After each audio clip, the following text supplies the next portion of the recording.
So, oh, the camera's not picking me up at all. Oh, wait, it's trying to. So, where have I been? Maybe I need to block out more sun. There we go. I haven't been posting. I got something that's really big in the works that's not cars. We'll be posting about it at some point. But, no, I just had a rough couple of weeks. What do you call it? Attacked out in front of my property a couple of weeks ago because I was protecting one of my client's cars, basically. It's a bunch of bullshit. So I had a little black eye for a while. You might be able to see some leftovers from it, but I healed pretty fast. It was basically like a bullshit schoolyard scrap between me and some guy that doesn't live in the neighborhood, but sure does come around here enough. So I'm going to be trying to get back into the swing of things. It always seems like this time of year I run into a problem, whether it be like my own mental abilities or maybe just a huge case of Chinese dragon ass because it's cold outside. And yes, it's officially cold outside down here in New Orleans. But what we got right now is an unboxing, because today is the day we're going to switch the Buick over from points to HEI. So we'll be able to basically follow these simple steps, and you can do this to just about any vehicle. It just allows you to simplify the system down, as long as you have a glove box full of control modules. If you get a cheap distributor, you're going to need a whole glove box full of control modules. So let's unbox this thing and see what we got. I paid $115 for this. It's not the cheapest one they had. I don't ever like to buy the cheapest one they have, but it's still Chinese. And well, anyhow, this is a complete budget build because most of this car's pro bono. Oh man, let me get both hands real quick. After many hours of wrestling, I finally got the styrofoam pieces out the box. So let's check out our Chinese $115 HEI distributor. Packaging is real nice though. Like, if you look, they made sure that everything was going to be nice and safe and clean and dry. It's all bagged in there for you. This is our plug we're going to need to run our ground and our 12-volt power to the distributor. This kit that I got came with a set of spark plug wires that should be working, that should work really well with this distributor.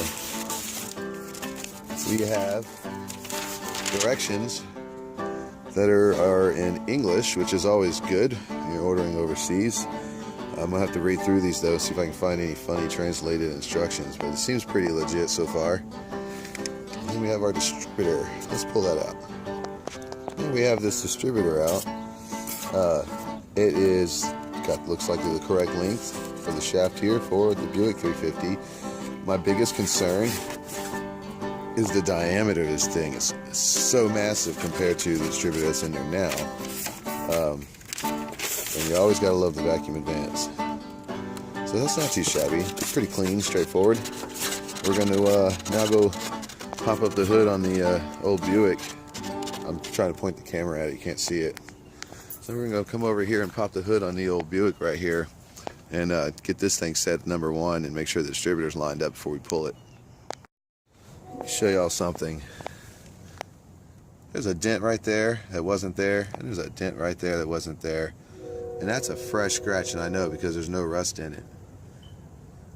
Alright, you people need to seriously learn how to teach your kids to stay the hell away from people's old expensive stuff. Seriously, like, just teach your kids, if it ain't yours, don't go near it. That's all you gotta do. If it ain't yours, just don't go near it. Somehow everyone around here seems to think that it's okay that their kids just play all over your crap as if it's their playground, and that you in the wrong if you get mad because something happens to your shit, you know. But this is the exact reason why I got into it with old boy a couple weeks ago, because they just not paying attention and disrespecting people's shit when they shouldn't be. Hello, Buick, my old friend. Man, I do really like the way this thing turned out. Pretty darn clean. Looks like those are the same plug wires that I'm about to change out. But these things are so fucking long. I gotta remember to back off those words. So this is what I mean by fitment issue. Here's the old distributor. Here's the space that I'm concerned about. There is, this might not work. It might not fit. I might have just wasted a bunch of money on this. And I think yep, look at that. I got a coolant leak. Looks like the gasket blew out. I'm gonna have to redo that. That is no good. Just failing all over the place. Well, so the first thing I'm gonna do is pull this number 1 and get the time mark set. It looks like it's already there. I might not have to do much. And then let's go ahead and pull this thing and see if the new one will even stab in place. All right, let's pull this motherfucker. Come on, buddy. Everything's a little more difficult with one hand. There we go. And then that is out. Oh, and where am I? Oh, I'm bolted to the coil. So that is way short, and that tells me that they made this one super tall in order to clear all the issues I'm about to have. So we're just gonna set that down over there. We'll get some rag and clean this water leak out of here. In fact, I think it's this hose.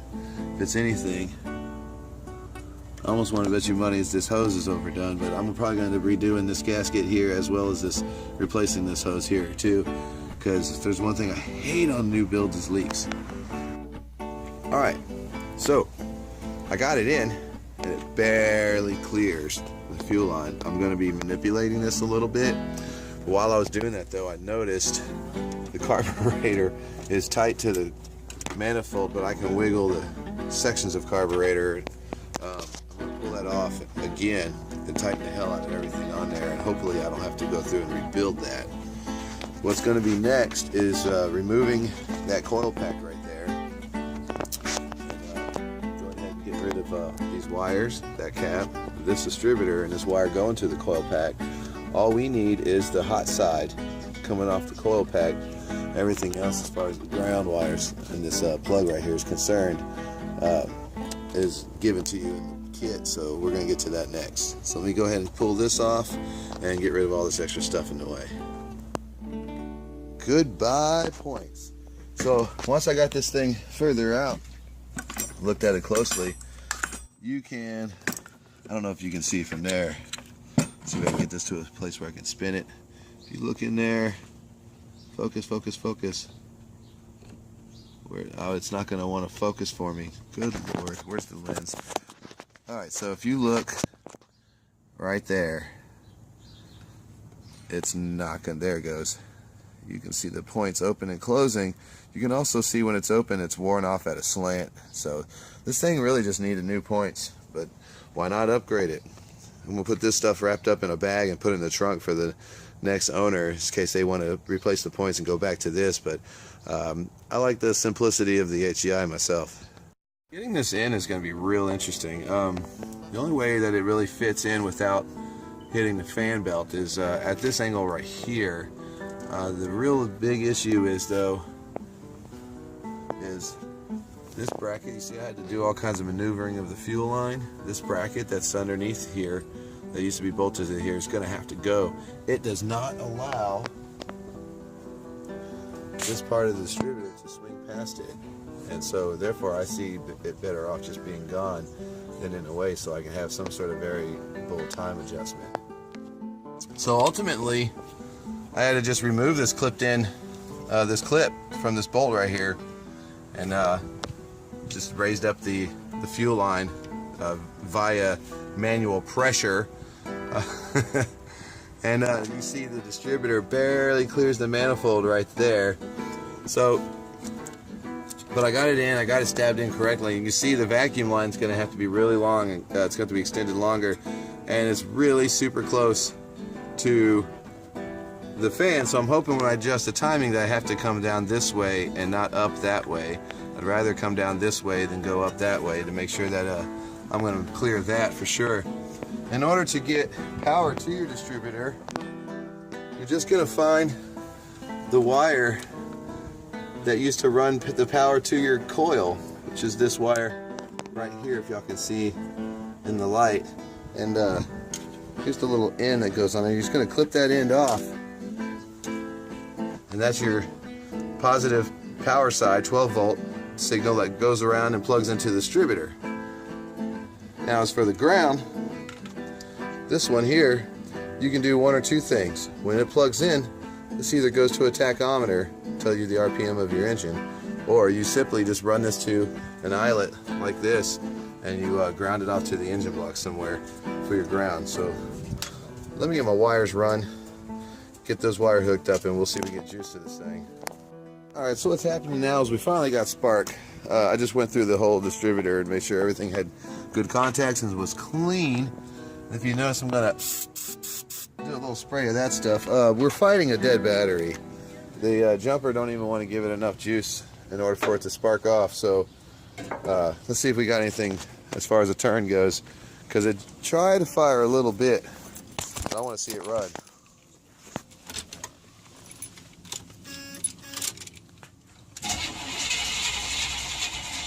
Now it's just gonna have to get the battery to charge.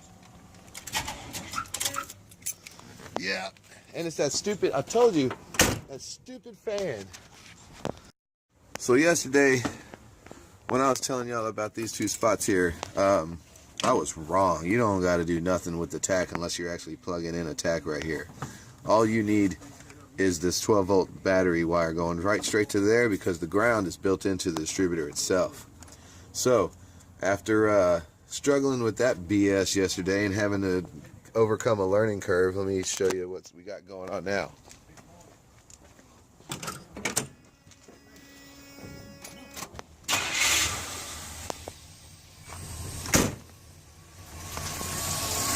We have a running motor. Still a little cold. There we go. There she goes. So yeah, basically that's how a moron would change a engine over to HEI. I'm very happy with myself though. I gotta say, that's my first time ever doing that. If you remember, by no means am I an expert. So I still got to run the vacuum advance. I think that's what you can hear hissing. No, I got it plugged off, but I still have to run the vacuum advance line to the distributor here, and I'm going to have to zip line these cables back, because they are much closer to the fan than they used to be. Other than that, I'd call that a success.